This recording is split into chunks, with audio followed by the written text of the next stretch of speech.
Any CVS has them, like 10, 15 bucks. That might not be a bad resource anyway. But we're not going to let you just like share calculators during the test. That's too much communication. We don't believe in sharing. Okay? What can I ask? Why non-phone? Like you mean non-cell phone? Yeah, non-cell phone. Like okay. Yeah, just you know, it's a transmitting device. It's just not. Oh, yeah. okay. Okay, great. So, any questions? Okay, yeah, I forgot to mention that. To study for the test, I would strongly recommend you review all the lecture notes that you've taken over the course of the semester. Review all readings, especially your textbook. I mean, that's a bulk of the course. Okay, know the terminology, the bold words in the textbook. There's a handful of chapters we've assigned. Be very intimately familiar with those, and also be able to cite authors. For the essay, it's important that you bring to bear the course readings. So, for instance, if you were to say economic development is good, you would cite the author parenthetically by noting that Evan Hume is the author of that thought. Okay? So, you state the thought and then you parenthetically note it. Okay? So, yeah, I mean, you know, for those of you who've done essay type tests before, this should be a walk in the park. Just write clearly. It's not based on volume written. It's more quality. So that's that. All right. Any questions on the test? Yeah. Okay. Do we need to bring blue books, or you can have blue books? Or no, we'll have all that for you. Okay. Yeah. Just bring a pen, pencil, calculator, and you'll be all set. Okay. Yep. For the long problem, should we expect something along the lines of what? For the problem set? Yeah. Possibly, but it could extend beyond the scope of that. So anytime I did a calculation, put a formula on the board, be aware of it. There's no formula sheet, so just kind of study what we've talked about in class. Good? So we'll have to know the formulas. Yes, that's correct. We won't give you the law of motion of capital. You'll need to know that off the top of your head. Certain formulas you'll just have to know. Okay? Okay, cool. Yep. Sonia? Will there be any emphasis on who said what in terms of articles? Well, partially. For the essay, you're going to have to bring evidence that you picked up by doing the readings. And so, indirectly, there is that emphasis. But we won't say, in Chapter 5 of Easterly, what was the main idea? No, that won't be the nature of the questions. Okay? Yeah, good. Pass it back to Adam. Okay? Adisa, you have a question? Yeah. Sorry, I think I have the same question she had with regard to, like, on the syllabus, there's the readings for each lecture that go with each lecture, yep. And then you've passed out occasionally articles of interest. Yep. So the articles of interest are by no means required. This is my question. Yeah, if you want to read them and mention them in your essays, power to you. That's kind of the idea. Right. But you don't have to. So the point is, if you are a development expert or you have an area of interest that you know a lot about, feel free to mention those in your essays. Okay. But it has to be grounded in material that was covered either directly in this course via lectures or indirectly, which were specifically assigned on the syllabus. Okay. I'm just asking as far as studying strategy, yeah. Giving priority to what's... Yeah, I mean, the point of those articles is really to illustrate what we're doing in class. So I don't know if you read the Marty Wolf article I sent about China, but he mentioned the I-Core. Right. Is a measure of investment productivity. So that's kind of an example of the reasoning we want you to bring to bear. Okay. That's why I sent that out. All right. Thank you. Yeah, no worries. What about the preliminary readings? We're supposed to have memorized those too. Do not memorize them. Those are resources. All right. So as you remember, they're very long documents. Right. So I would review them to be aware of the broad themes, but by no means feel obligated to memorize or anything of the sort. Okay. Good question. Anything else? All right. Well, why don't we jump right into this? So we have one item that we have to finish from Lecture 5, which is the Washington Consensus. And then we're going to start Lecture 6, and hopefully finish it today, on Inequality and Poverty. So the Washington Consensus was a term coined by an economist who, right next door, named John Williamson. And he coined this term in 1990 in an article entitled "What Washington Means by Policy Reform." Now, think about when he was writing this. He was writing this after the fall of the Soviet Union, probably during the most triumphalist period of economic ideology here in America. And so his purpose, he set out to basically come up with a list of what he described as the lowest common denominator of policy advice prevailing at the time for less developed countries. A series of best practice reforms that, if implemented, would help grease the wheels for economic growth. So I'm going to put them on the board and then we can talk a little bit about it. The first is fiscal discipline. Now, this should be fairly obvious, but fiscal discipline is almost the sine qua non of economic growth. If your government runs very large deficits, it's very difficult for non-governmental agencies to have access to credit markets. It's often accompanied by high inflation because governments print money to meet their debt. And generally speaking, excessive government involvement in the economy leads to certain distortions that prevent the market from working. So when he says fiscal discipline, what he really means are running balanced budgets or sustainable deficits. Second, reordering public expenditure priorities. Now, it's one thing for a developed economy, or pardon me, a developing country to spend $100 billion in education. It's quite another thing for them to spend $100 billion on tertiary or university education. Why is that? Because that tends to benefit elites, governing elites in the country, without much benefit to those people at the lower ends of the income distribution. So reordering public expenditure priorities, one, away from the exclusive narrow interests of those who govern, but two, to create the conditions for economic growth. So things like infrastructure investment should be prioritized over self-aggrandizing investment of third world leaders, like fountains in their name, that type of thing. The third is tax reform, simplifying the tax code, okay? Lowering corporate taxes to spur innovation.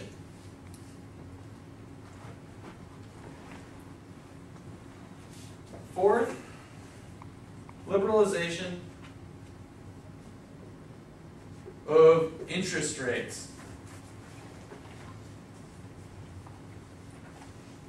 Now, what he means by this is that if a country's central bank were to adopt a tight monetary policy, right, then that could be a force to rein in inflation. So what he means by this is a series of market-determined prices of borrowing and lending. The best way to realize why this might be problematic, if it weren't market-determined, if interest rates were just really, really high, economic activity would grind to a halt. It'd be impossible for people to borrow, it'd be impossible for them to consumption smooth. So that's a bad thing. If interest rates are too low, it's possible for an economy to overheat. So liberalization, allowing the market to determine interest rates, is considered a good thing for economic growth. Issue 5, competitive exchange rates. Competitive exchange rates, or ideally market-determined exchange rates, allow for importers and exporters to face falling transaction costs. Competitive exchange rates help grease the wheels of foreign trade, which often accompanies fast growth.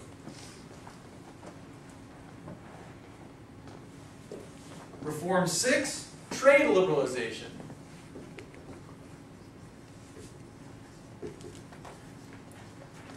So this is in direct contradiction to import substitution industrialization, right?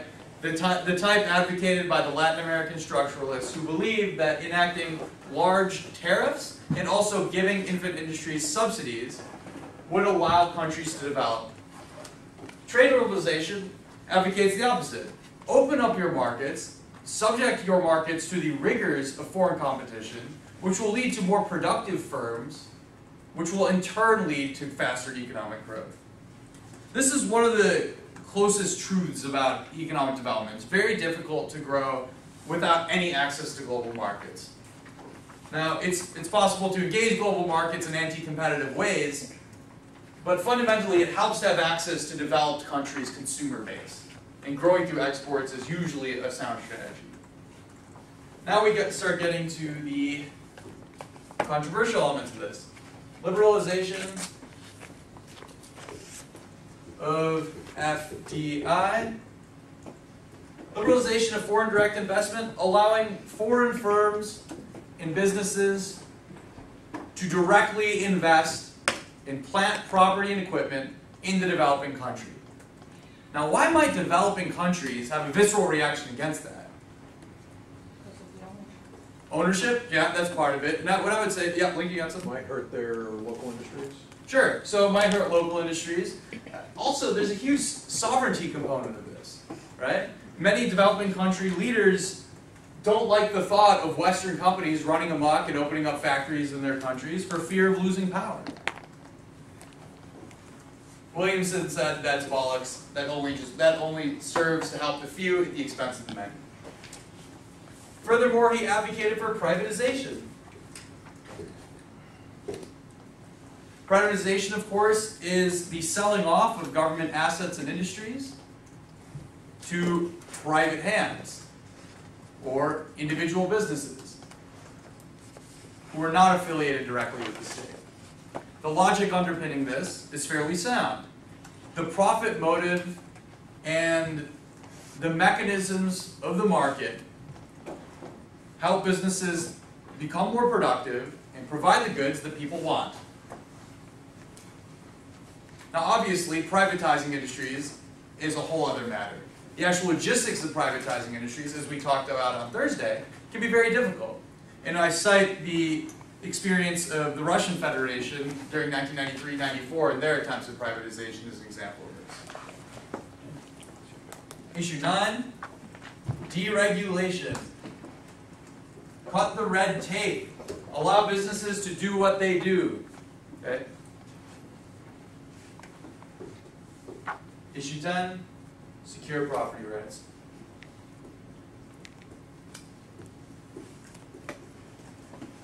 Which, of course, is easier said than done. Now, there have been many critics of the Washington Consensus. Moses Naim, who we assigned in particular, explains why the Washington Consensus reforms are sometimes sufficient, or pardon me, all necessary, but very rarely sufficient in guaranteeing economic growth. We assigned Moses Naim's piece largely because he identifies 5 economic reforms that, if done with the Washington Consensus, can help increase growth. Those are as follows.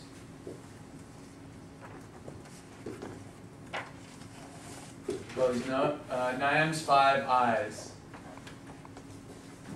First, international economic stability. Williamson didn't spend much time talking about the stability of global markets, but it's very difficult to grow with a highly volatile global economy. Now, why might that be the case? Well, first of all, firms want access to stable global markets. If final demand in the world is very volatile, it's difficult for firms to pick up the price signals of the market and to decide on what to produce. Furthermore, volatile global markets tend to exacerbate the current account deficits run by less developed countries. Now, what do we mean by that? Well, less developed countries often, except in the notable case of China, tend to borrow from abroad. During periods of economic volatility, the money that was lent to less developing countries is often pulled out as investors fear financial contagion. When that happens, interest rates rise and economic activity can stall. The second I he discusses is investment. Every model of economic growth we've talked about in this course has emphasized investment. I won't bore you with another explanation of it, but he claims that investment, in particular capital accumulation, is very important. Third, fighting inequality. Okay? Note that Williamson said very little about distribution in his Washington Consensus piece. We're going to spend a little bit more time talking about inequality in the subsequent portion of today, but Naim identifies, quite astutely I would add, that it might be advisable to have a slower growth rate, yet a more egalitarian one, for issues of social stability, etc., namely sustainability. 4, noticeably absent in Williamson, institutions. Having a fully functioning financial sector domestically, a property rights regime with enforceable property rights, a government that's actually embedded in society, whose decisions people respect. All of these things, all of these institutional components of economic growth are very important, and they were underemphasized by the Washington Consensus. And finally, something that often gets lost is ideology. What do we mean by ideology? Well, namely, the actual governing elite, the people who are making decisions, should be competent. Juxtapose Lee Kuan Yew against your typical Banana Republic leader. Who has more administrative competence? Who wants to explain to us who Lee Kuan Yew is, by the way? Yep. He was the Prime Minister of Singapore from the time of its independence until late 90s, I guess. And even after he was succeeded, he maintained a sort of behind-the-scenes role. Sure. As kind of a father figure for the place. Very good. So if you ever want to find a good case study for why authoritarianism might be a good thing, look to Singapore. Lee Kuan Yew ran that country like a corporation. You had a highly capable technocratic elite who were often hand-picked, educated in Western institutions, who came back to Singapore, and they had a very strong industrial policy where their planning committees actually picked industries to get involved in. Things like petrochemicals, financial services, right? These industries didn't exist in Singapore or Malaysia, and were really just kind of created out of thin air. So it takes a certain degree of leadership to be not only forward-thinking, to make the appropriate economic decisions to grow, but also be willing to sacrifice short-term political gain. Right? That's often a problem that accompanies, that plagues developing country governance, right? You see a series of positive reforms and then only to be squandered away by a new generation of leadership that has no respect for them. Leadership continuity, ideology continuity, those are all aspects of this. This part of leadership agency was ignored by the Washington Consensus. Okay? So where does that leave us today? Well, many people talk about the emerging Beijing Consensus is a counterweight to the Washington Consensus. And the Beijing Consensus, if there were one, would probably advocate some form of state-led growth or authoritarian capitalism.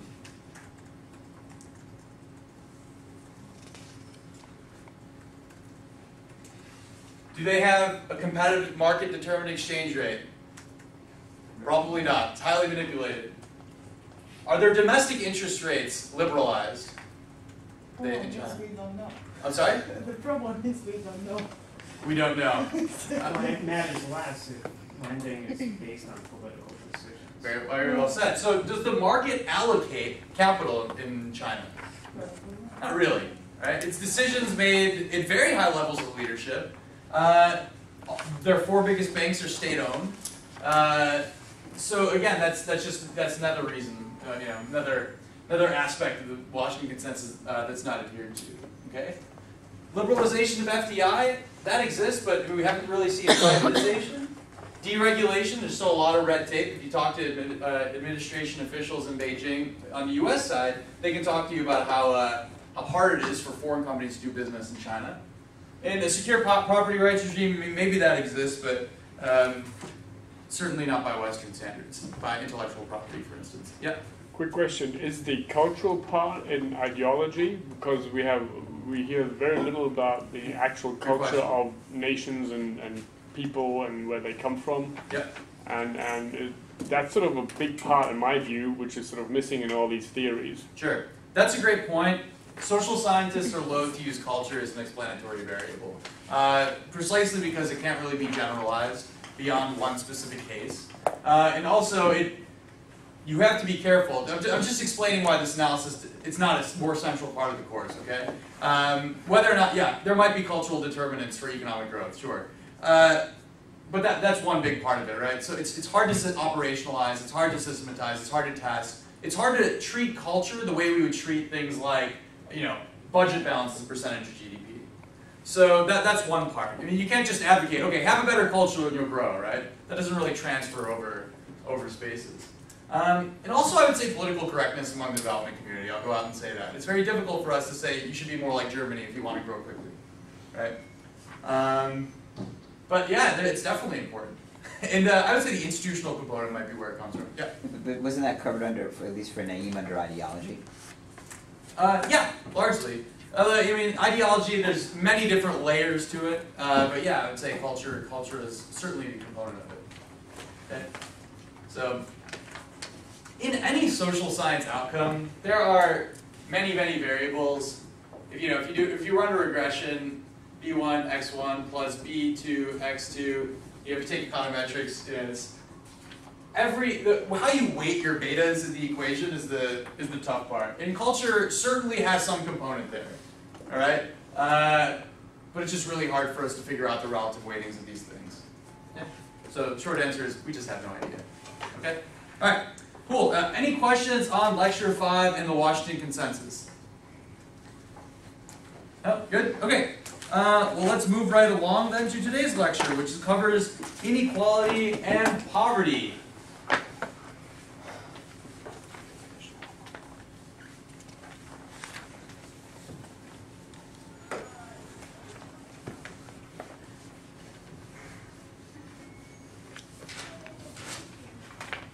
Now, inequality, all right, issue number 1, measuring inequality. Inequality, of course, is simply the distribution of income among households in an economy, period. Now, when we talk about the distribution of income, what we're really trying to measure is the distribution of welfare across households. And there are many different components of welfare. We could choose to measure income. That's the most typical example. But there's also consumption. How does consumption vary based on income? Or wealth. Wealth is usually more concentrated among higher income segments of societies, typically because a lot of wealth is held in assets like land and property. So we can also talk about the distributions of assets writ large, things like education, opportunities. All of these things are proxies of inequality in a society. We can measure equality or inequality of opportunity along with inequality of outcome or equality of outcomes. All right? Now, there's inequality within countries. There's also inequality among countries. And we have certain measures of that. One question, why do you measure inequalities and not equalities? I'm sorry? Inequalities? Oh, okay. Yeah, we measure inequality. But by measuring inequality, we're also measuring equality. Okay. Yeah. So, there are many different ways to conceive of inequality, but the simplest way that your book talks about is with a frequency distribution. So let's put one of those on the board.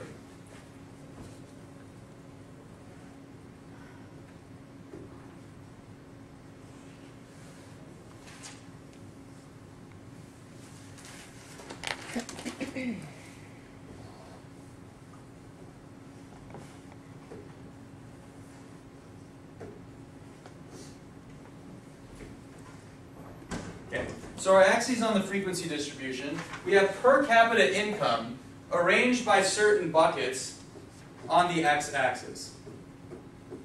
Right? 0 to $5,000 a year, 5,000 to 10,000, 10,000 to 50,000, whatever it is. Okay? And then we have the percentage of households who fall in a given basket. Okay? Percentage of societies of that particular country's households who fall within the basket. Okay?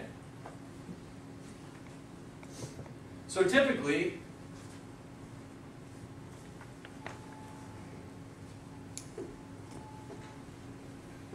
our distributions look something like this. Okay? A vast majority of less developed countries' populations, and even developed countries' populations, fall in the early income buckets. And yet there are very fat tails, meaning that there are people all the way out here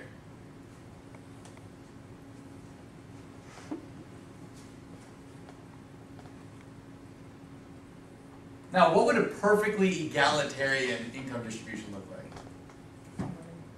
Or you would have to have a Normal normal distribution, don't you? A normal distribution? Okay, well, let's think about that. So if we had a distribution that looks Wouldn't it be flat? Flat. Yeah, it'd be flat. That's already exactly. So, well, there's a couple ways to think about this. One, there would be no distribution, i.e. one with very, very low variance. Okay? Think everybody concentrated in one bucket. Okay? Or one that, so that's one component of it, right? Another one would be if it was completely flat. Okay? Meaning you had an equal probability of landing in any bucket. Right? Anyway, just another way to think about it. But wait, that doesn't make sense. What's considered ideal? That's a value judgment. I understand, but I mean, nobody would ever. I mean, Yeah. you have no competition if you have complete. Income concentration in one income group. Yeah, that's fair. No, but I mean, you have, or if you just have everybody has the same income, then there's no incentive to do anything in society. Yeah, for sure. I mean, so we'll talk about Lewis's view on income inequality, but some people argue that income inequality is actually a powerful incentive for economic growth, right? That by virtue of living in a society with people who are more wealthy than you, that's a powerful incentive to keep working, be entrepreneurial, etc. I mean, isn't the idea that you just want everybody above a certain threshold, and then that how far above that threshold they want to be should be determined by the individual? Yes, but depending, I mean, there's a lot of assumptions in there, like what is that specific level, right? Is it $1 a day? Is it $2 a day? Is it $15 a day? Or is it, is it some outcome based, right? Is it 2,000 calories a day, right? That minimum level. So there's all these different measurement issues there. So in virtually all societies, there are a relatively small number of rich households, hence the long flat tail in our frequency distribution, and a much larger number of lower income families who make up the hump of the distribution at this area. Now that's one way to measure income inequality. Another way to measure income inequality is by using quintiles.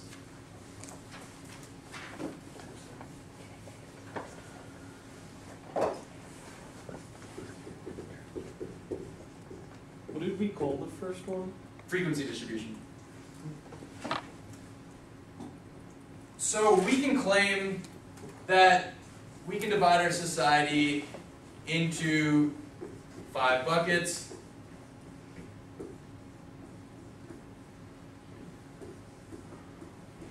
Or quintiles. Right?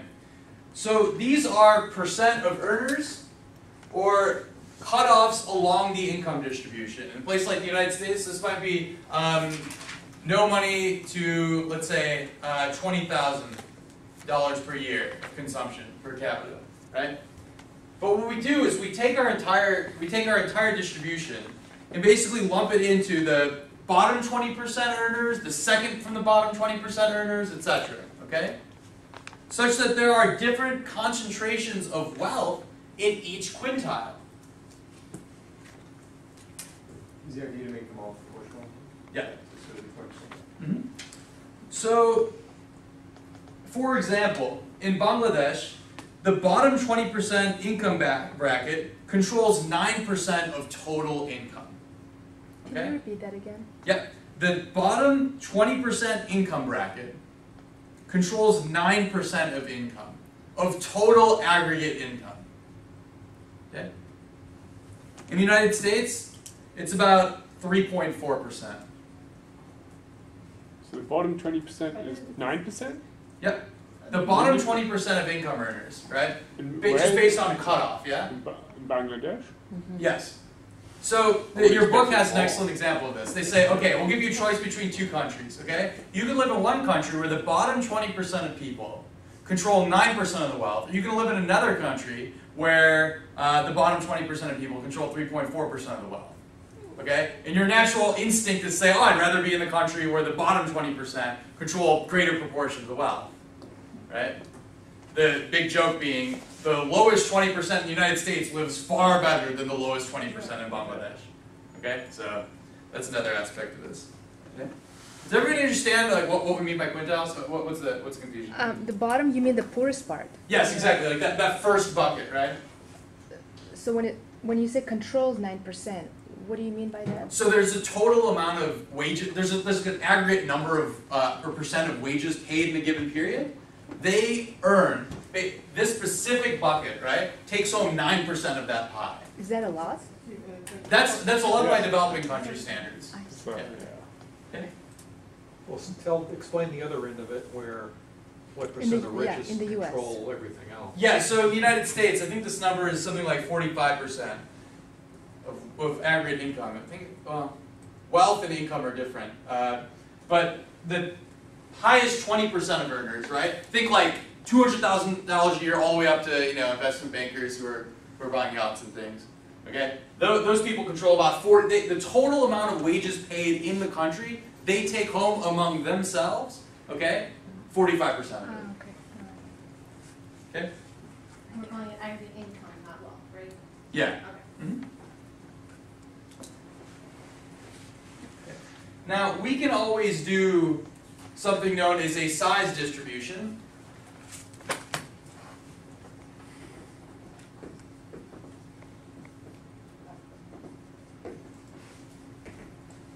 Which is the ratio of the top 20% bucket to the bottom 20% bucket.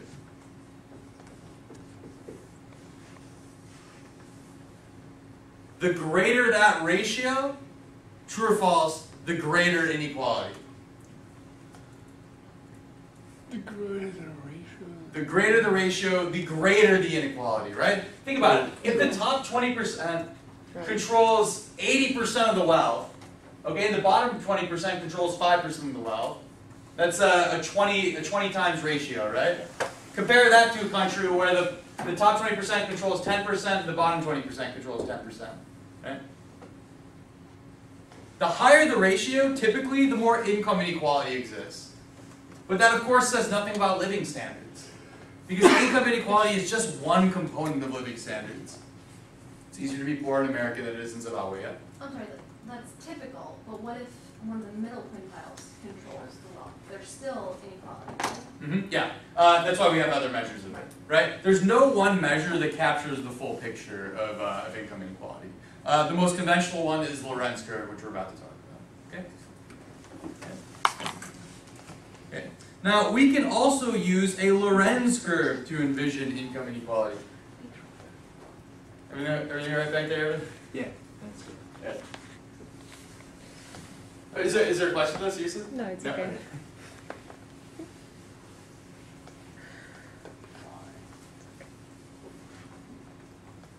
We can also use a Lorenz curve. You all heard of the Lorenz curve? You read it before class, presumably? Graphs the following. I have to do this carefully.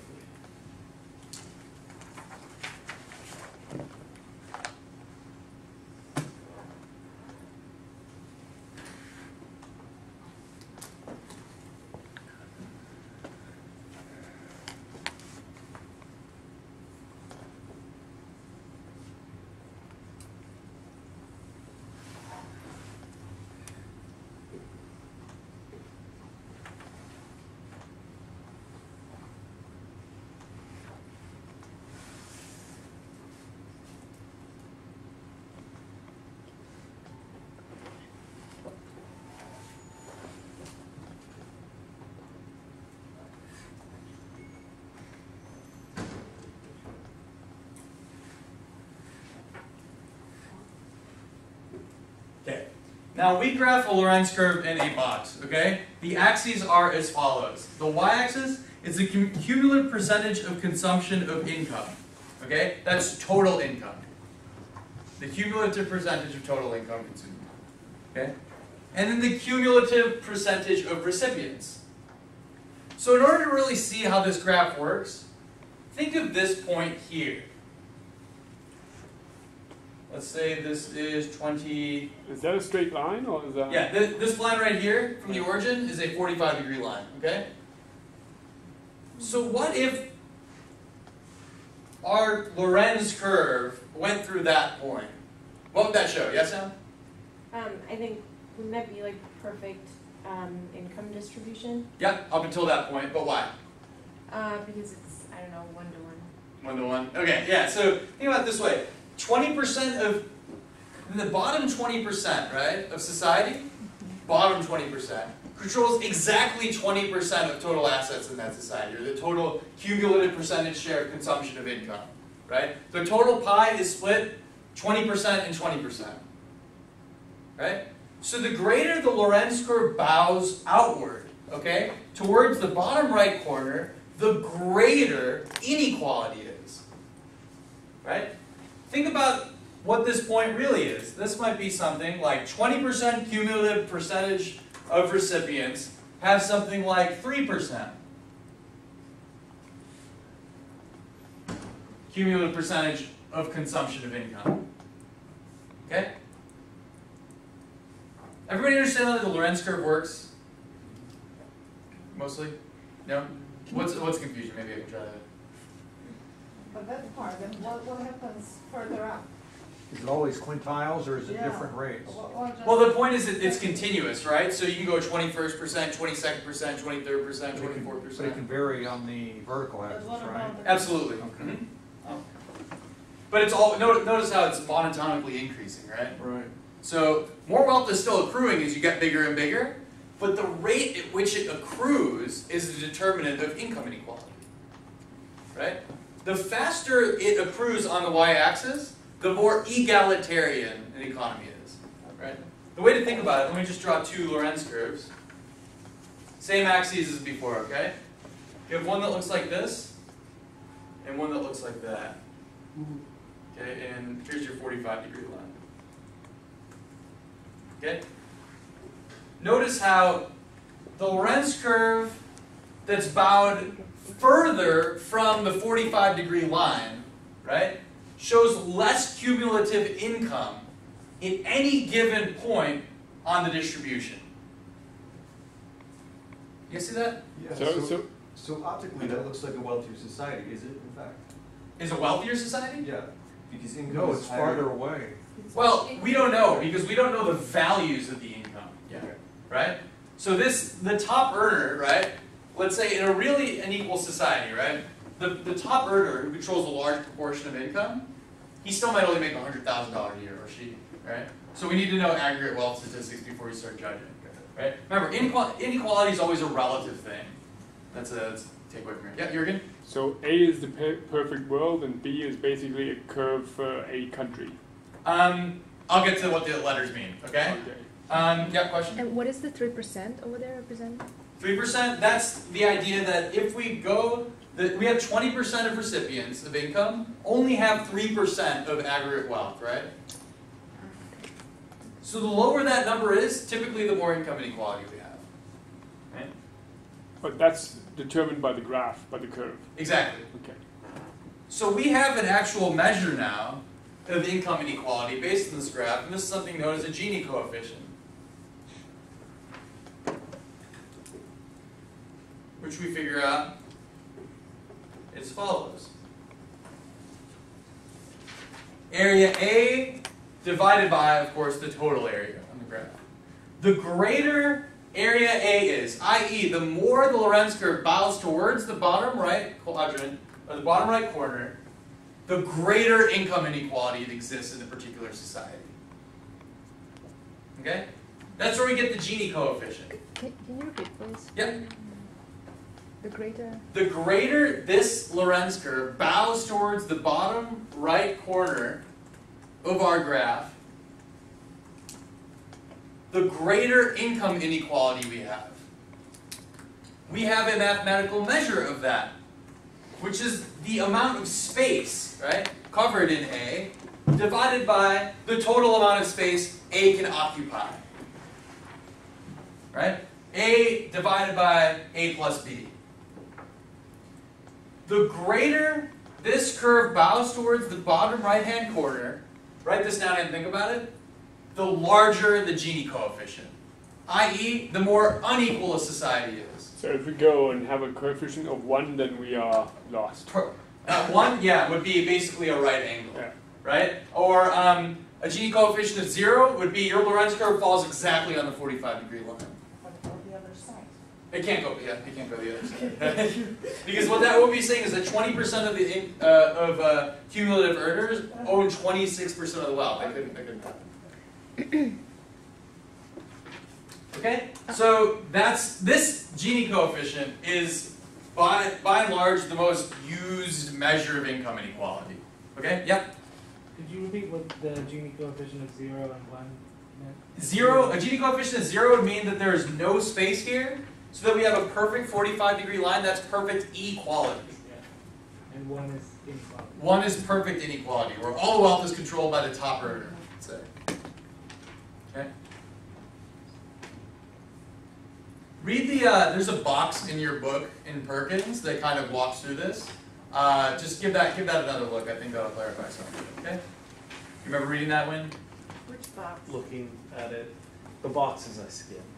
The normal story. You skip the boxes?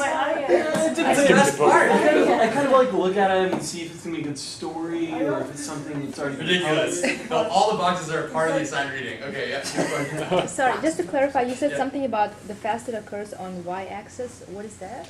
The what? You said something about the faster it occurs on y-axis. The faster meaning. Or just the greater that percentage is on the y-axis, the more equal, ceteris paribus, the more equal the society is. Okay? Okay. We have to move on, but that's Lorenz curve. Be aware of it for your learning celebration on Tuesday. Okay. Moving right along. Patterns of inequality. Okay? There are certain hypotheses about how inequality tracks with growth, and also certain hypotheses about what causes inequality. So what's the relationship between inequality and economic growth? And what are the causes and determinants of inequality? Well, Kuznets hypothesized, Simon Kuznets, who is also the inventor of GDP, is a measure of economic wealth, hypothesized in an inverted U-curve measure of income inequality. What do we mean by that? Well, he claimed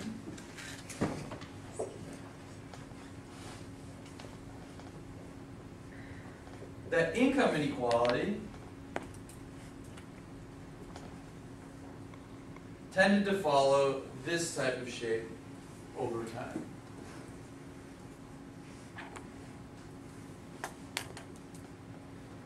His hypothesis was that in the beginning, before societies had any semblance of economic growth, they were relatively egalitarian places. Everybody lived on the farm, everybody consumed the same amount of food, there was no industry to speak of, so it wasn't possible to become rich. And is societies developed, right? Is their level of wealth and economic growth rose, their income inequality would tend to rise because of industrialization, rising wages in urban areas, for a whole host of different reasons, he hypothesized. Yet past a certain point, economic equality sets in the stage of industrialization, in countries either through a choice of redistributive income, greater productivity in agriculture, or simply dumb luck, tend to become more equal as they mature. That's his inverted U hypothesis. Okay, and a lot of people believe this for a long time until the World Bank did a study on this and actually found that a country's aggregate level of wealth has very little impact on its level of income inequality, both based on itself over time and cross-sectional analysis. Okay, so your book builds this particular narrative up quite well and then debunks it. So just take a look at some of the reasons why. Okay. But this is still, I mean, this really underpinned a lot of the thinking about income inequality. And if you believed in this, then you would naturally think that, okay, some degree of income inequality isn't necessarily a bad thing. It's a natural byproduct of growth, right? So there's a large normative component of this, right? It makes you more tolerant of income inequality. Now, W. Arthur Lewis, who, as you remember, is responsible for the surplus labor agriculture model that you learned a couple days ago, argued that there's a complex relationship between inequality and growth, and that inequality could actually lead to economic growth. Inequality leads to economic growth. Lewis argued that rising income inequality is often accompanied by greater savings on behalf of the urbanized industrial elite. Right? You guys remember the model, right? Agriculture, industry, surplus labor in agriculture. Industry starts hiring that surplus labor away. You guys remember that, right? Okay. So they start hiring that labor away. All of a sudden the returns in industry start to grow quite a bit and wages in industry start to grow. Right? Profit starts to rise. But recall that the greater incomes are typically at the higher end of the income distribution, the more people save. Rich people tend to save more than poor people. Ceteris paribus. And so the greater percentage of savings leads to greater investment, which then leads to more growth. That's Lewis's hypothesis. Profit earners save more and in turn reinvest. Hence, rising income inequality might cause aggregate economic growth. Yep. I'm not sure I see the connection between the greater inequality and the greater savings, other than it just so happens that there are some people.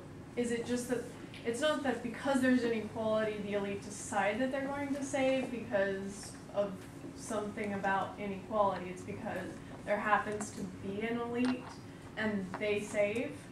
Yes. Okay. You can think of this as income inequality is a proxy for rising wages at the top end of the income distribution.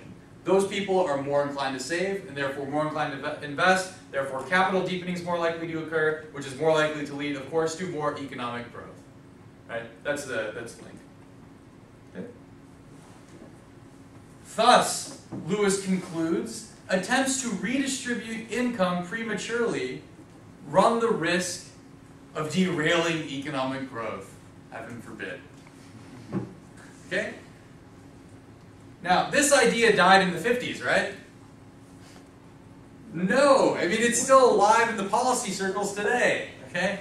This is largely the justification for the Bush tax cuts, certainly, Reagan's tax cuts, right? The idea that if you cut taxes for the highest earners in a society, you have a greater likelihood of actually growing aggregate supply, because higher earners are more likely to save and therefore more likely to invest and thus are more likely to increase the capital stock and thus lead to greater incomes for all.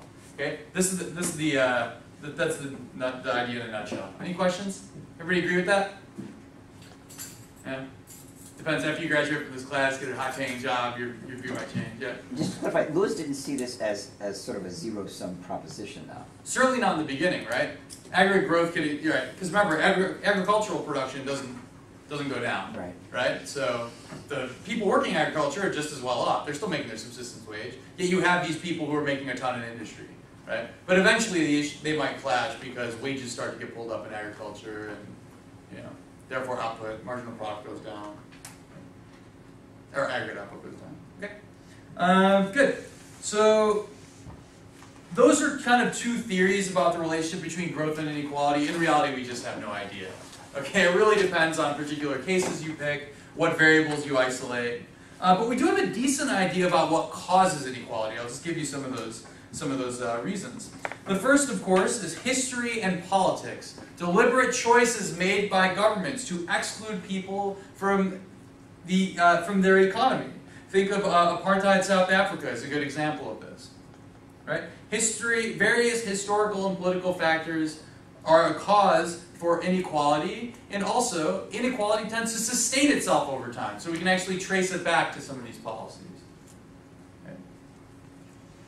Also, land reform, or the way in which land was divided up in post-war settlements, things like in places like Korea, for instance, Eastern Europe, has large lasting impacts on income inequality. Right? If you own productive assets, that's likely to cement your position in society, lead to higher incomes down the road, which will then in turn exacerbate inequality. Okay?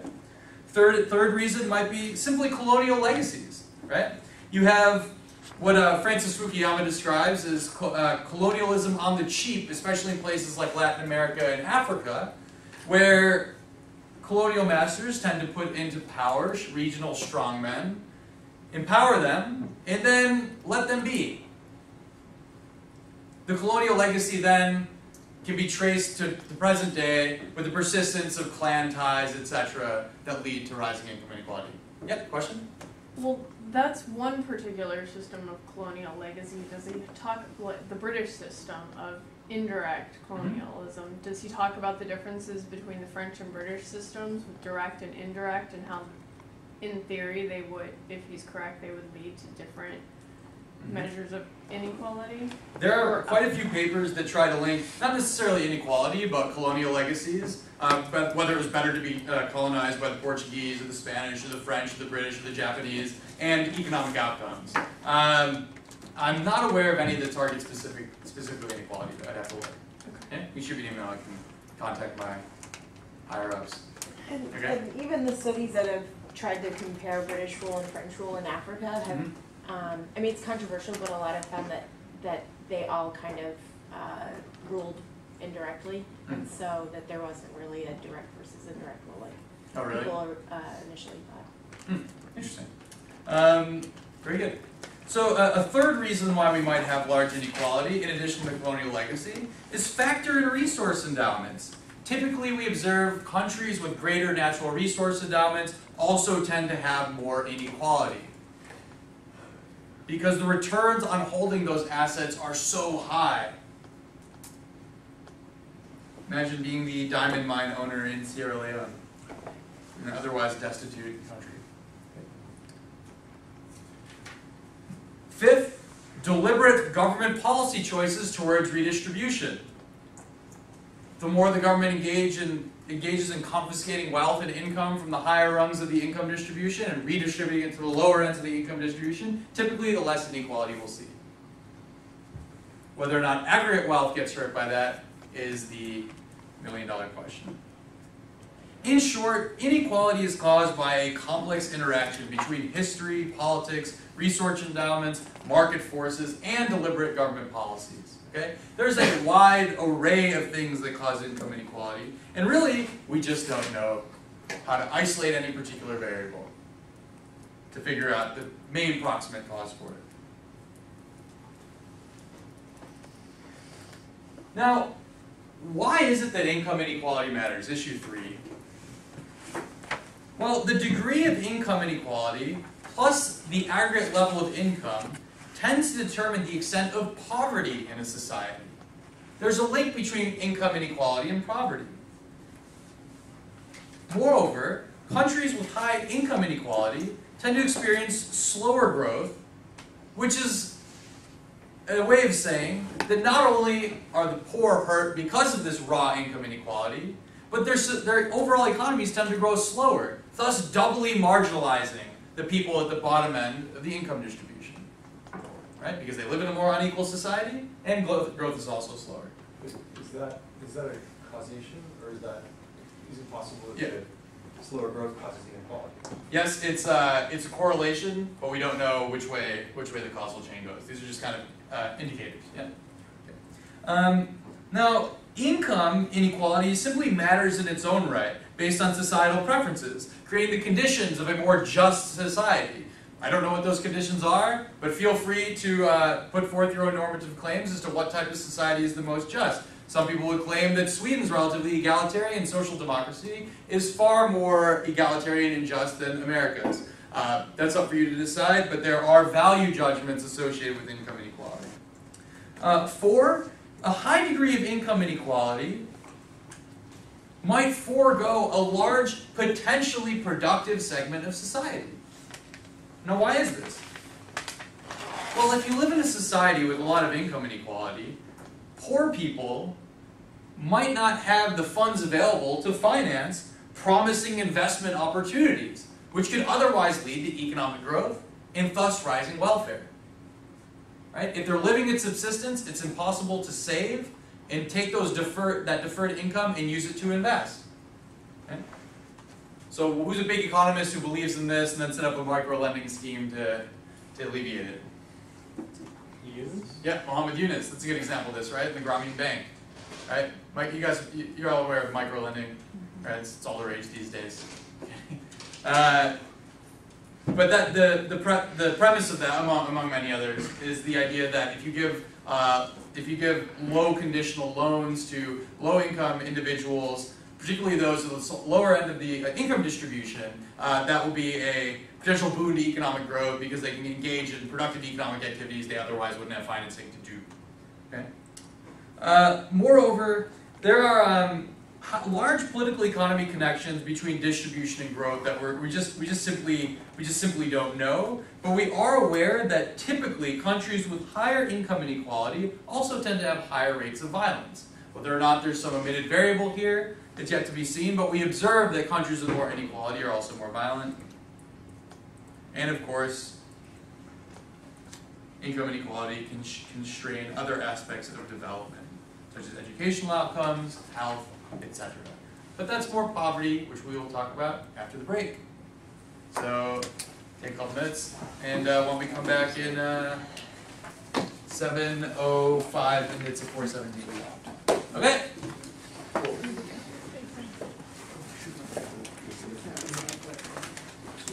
Hi. Oh, sure, we can give it to you. Yeah. Oh, they just get a little cover page? No. Paper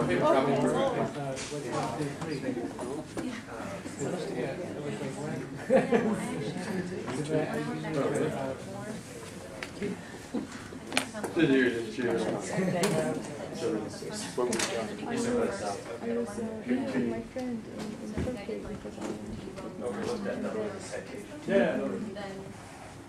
I now think of the grass. We're here. They are here. Turkey is here. Instead of going with the summer here, I was like, why do you have to only on the front? I just need them here. So I sent an email to my friend because my mom because she's been actually yeah, I've been there. But my friend was telling me, he said because of the war in North Africa, all the results there.